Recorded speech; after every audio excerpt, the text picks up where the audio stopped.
Hello, this is Dan with Orbital Guitars, and welcome to part 1 of this bass build that I'm calling the Gorgon. I'm starting by using my table saw to rip a Wenge board into 3 pieces that will become a multi-laminate neck-through blank.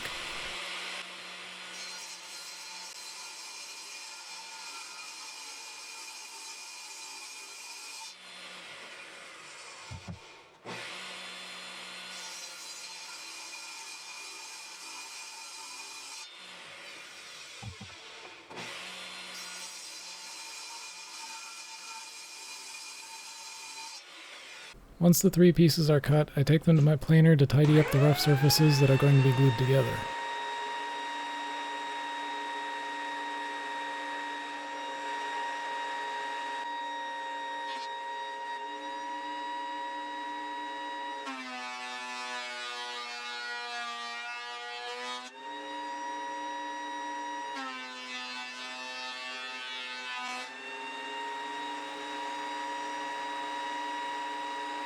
And then, of course, the glue up.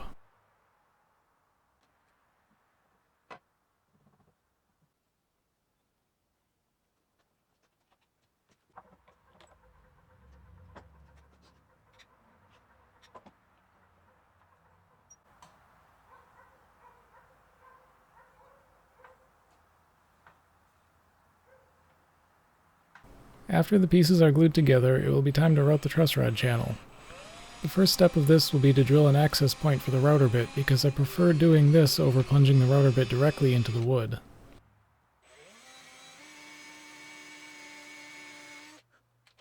Then, with the holes drilled, I will use a guide fence on my router to ensure that I am routing in a straight line, and will route the channel by making several shallow passes until I reach the depth that I need.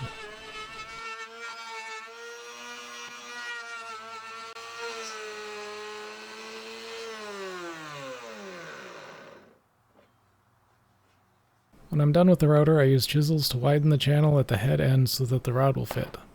I should also note that this truss rod is made slightly wider by the red plastic covering and barely fits in the channel, which is why I need to use a mallet to tap it into place. I also take this opportunity to do some initial routing of the truss rod access point.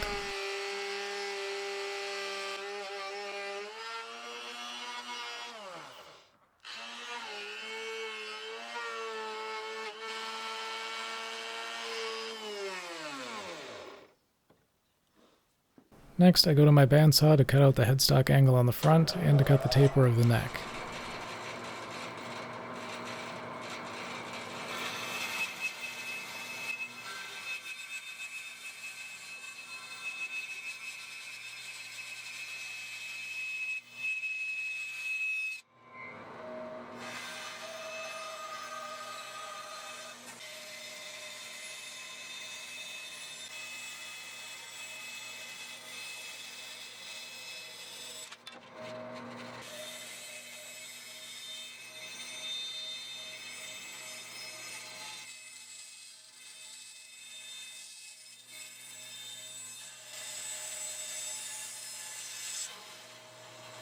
Drilling for the truss rod access now that the headstock angle has been cut away.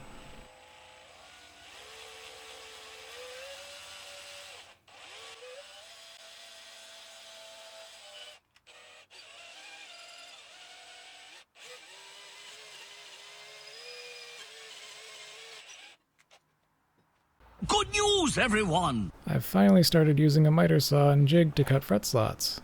This saves me a huge amount of time and stress. Here I'm cutting the slots into a Macassar Ebony fretboard and giving it a 34-inch scale length.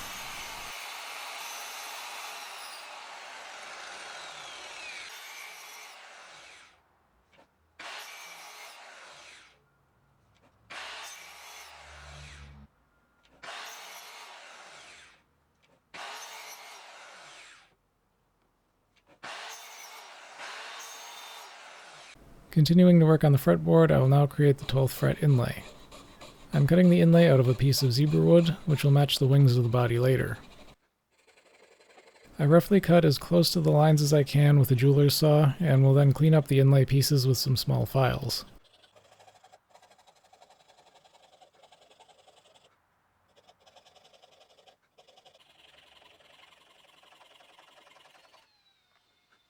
I greatly prefer making fretboard inlays out of wood rather than mother of pearl because it is significantly easier to cut, less likely to snap, and often thick enough that I don't need to worry about sanding through it when I radius the fretboard.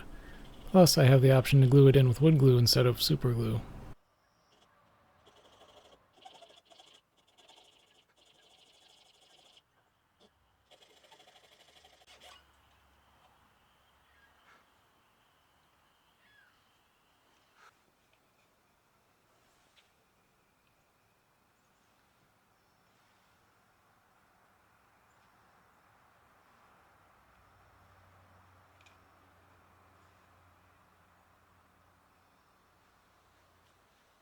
To cut out the inlay space, I start by placing a piece of masking tape on the fretboard, attaching the inlay pieces to it with a tiny drop of superglue, then cutting around them with a sharp knife. This will directly transfer the shapes to the fretboard more accurately than a pencil could. Once all the lines are marked out, I use my Dremel with a small router bit and a precision router base attachment to hog out most of the material.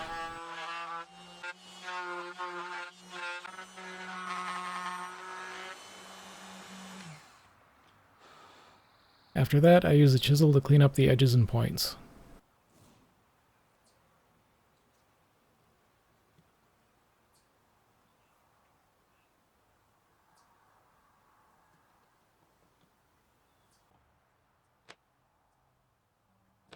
Then I can glue the pieces in using wood glue, and I will also use a clamp to press the pieces fully down into the inlay space.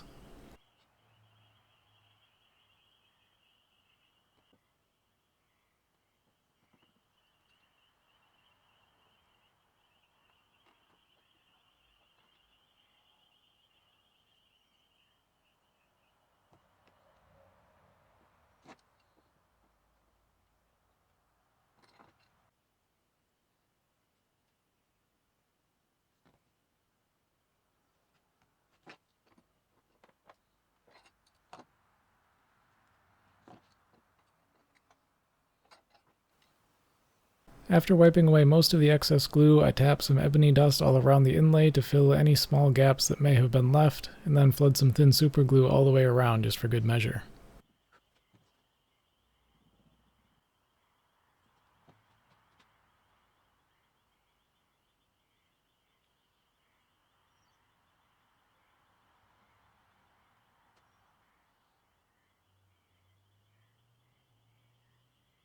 After all the glue has dried, I use a leveling beam to sand the inlay flush with the surface of the fretboard.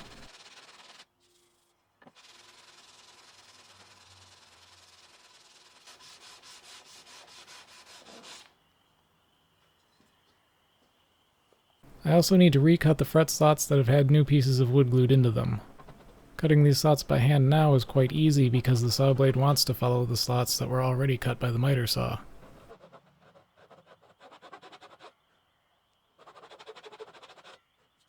With all that fretboard work done, I switched to working a bit on the headstock, firstly by cutting some Wenge pieces that will be the wings.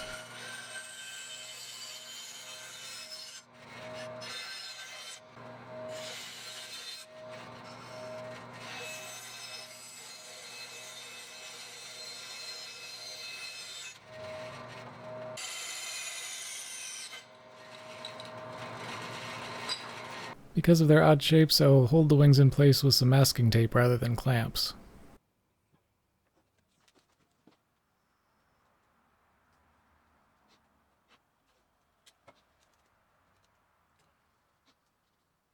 Now, getting ready to glue on the fretboard, I start by drilling for a pair of locating pins.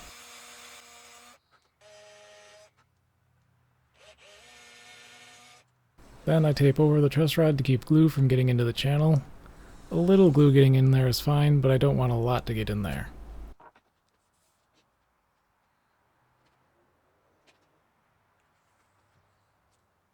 Then I spread the glue, insert the locating pins, set the fretboard in place, snip away the tops of the pins that are sticking out, set on a clamping caul, and clamp it all up.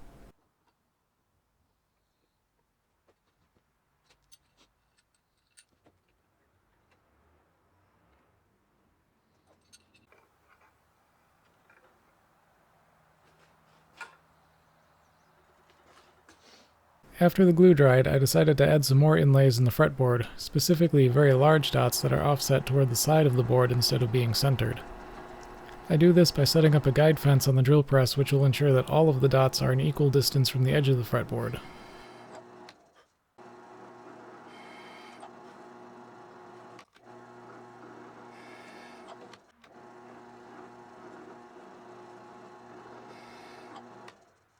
The inlay dots will also be made out of zebra wood.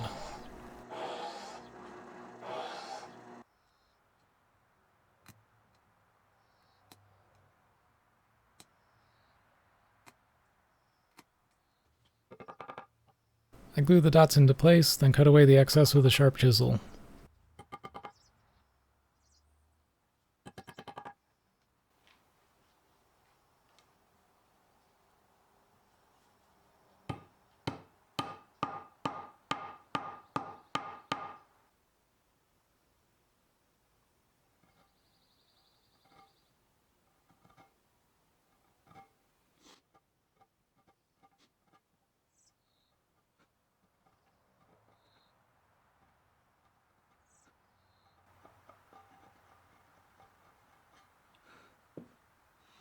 And now it's time to radius the fretboard. I'm giving it a 10-inch radius.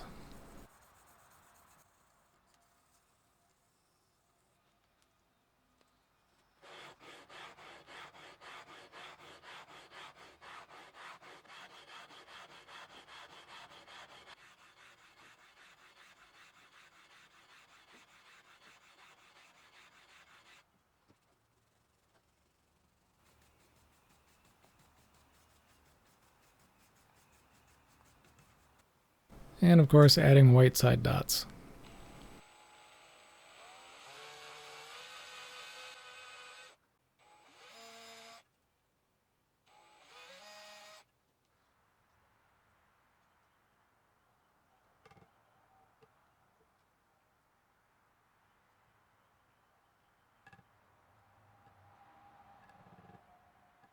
Then it's time for everybody's favorite part, the fretwork.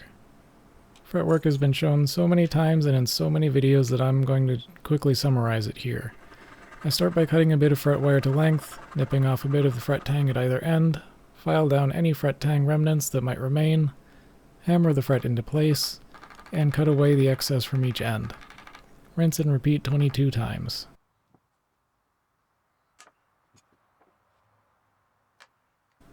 I will also take this time to round over the ends of the fret a bit.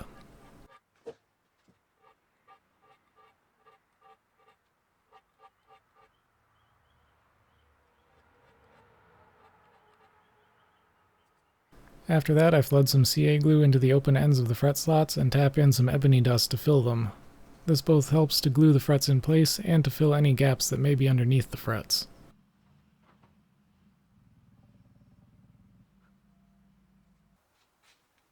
At this point, I'm ready to start working on the profile of the neck, so I go to the bandsaw and cut away the excess material from the back.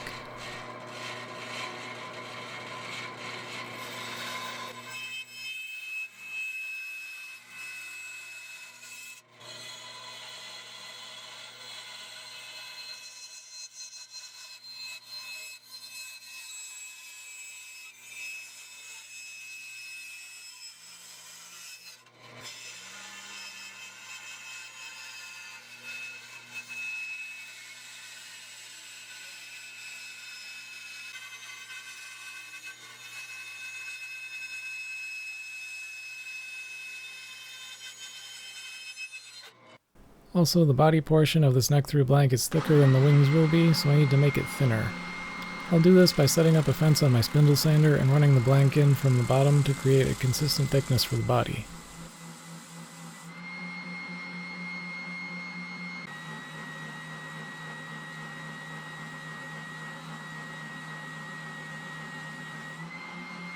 I will also use the round spindle to make a curved transition from the end of the fretboard to the body.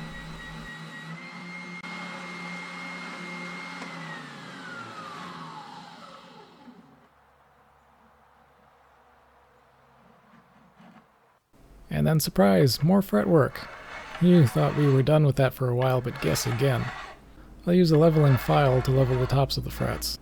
I prefer a leveling file over a leveling beam when working with stainless steel frets, which these are. The only thing that's harder with the file is putting some fall away into the upper frets. Then checking my work with a fret rocker. Using a StewMax Z file to crown the frets. This takes a bit more effort than usual because this is very jumbo fret wire. Then I'll use 220 grit sandpaper to begin polishing the frets, then move up through 320 grit.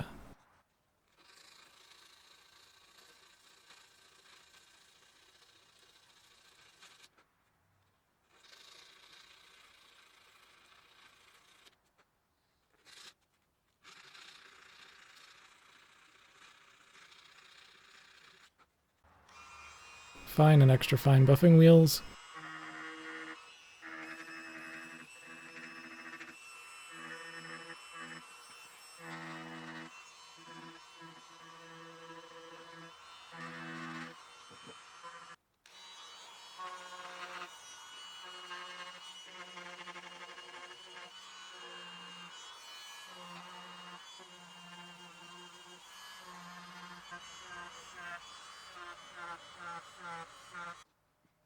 Steel wool. And finally automotive buffing compound for that extra shine.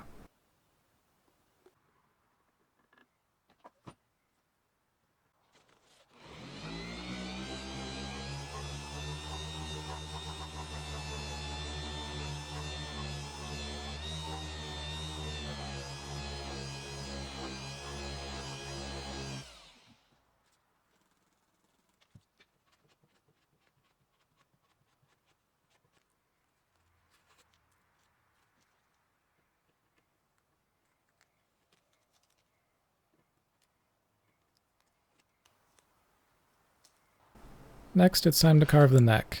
This process has also been detailed in many other videos, but all I'm doing is using a saw rasp to carve a series of ever smaller facets until the neck is roughly round, then making small adjustments to the carve by feel.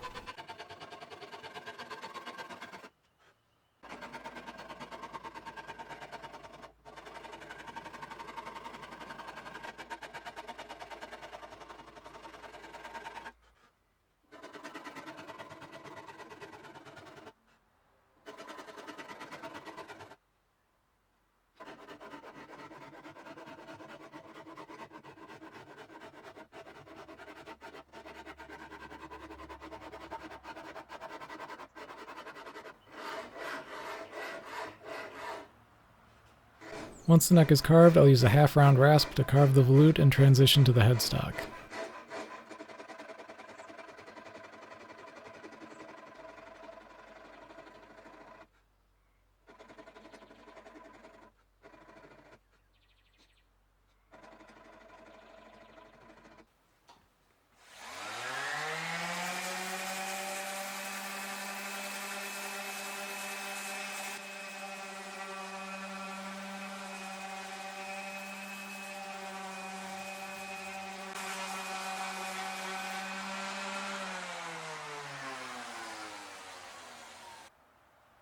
Here you'll never guess who forgot to take the camera back off of manual focus. Oh well, you can still mostly tell what's happening. I'm using the bandsaw to cut a thin piece of zebra wood to be a headstock veneer.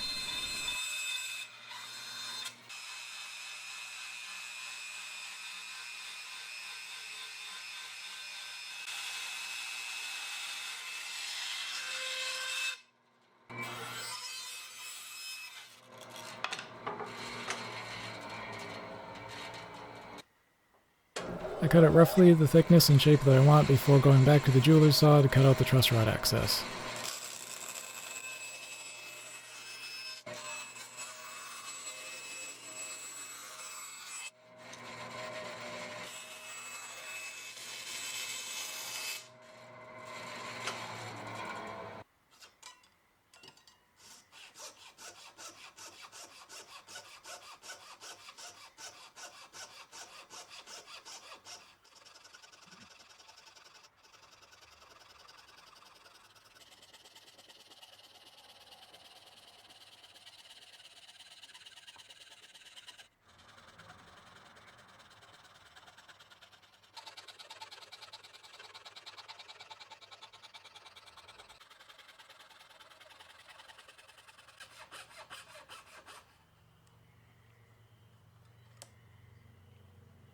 After that, I go to my drill press and make some pilot holes for the tuners that will also function as holes for locating pins for the headstock veneer.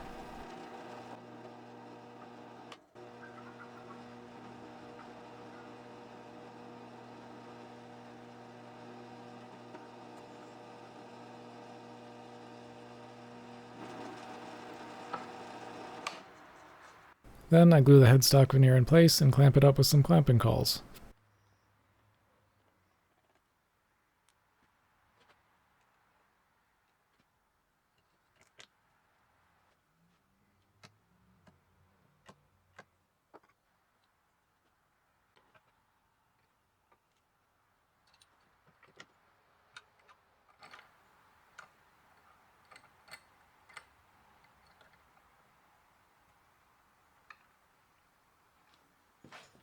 While the glue is drying, I worked on a truss rod cover, and now I'll drill and countersink for the screw that will hold it in place.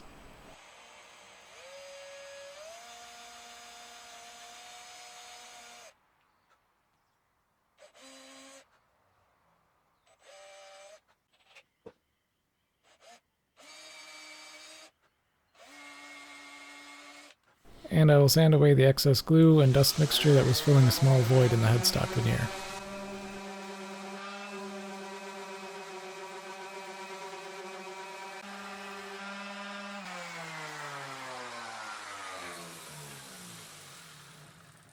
Finally, I will drill the actual holes for the tuners. And that brings us to the end of part 1 of this bass build. Social media links are in the description, as well as my business email and a link to my reverb shop where you can find any of my guitars that are currently up for sale, and some guitar body design routing templates for those who may be interested in building their own versions of my designs.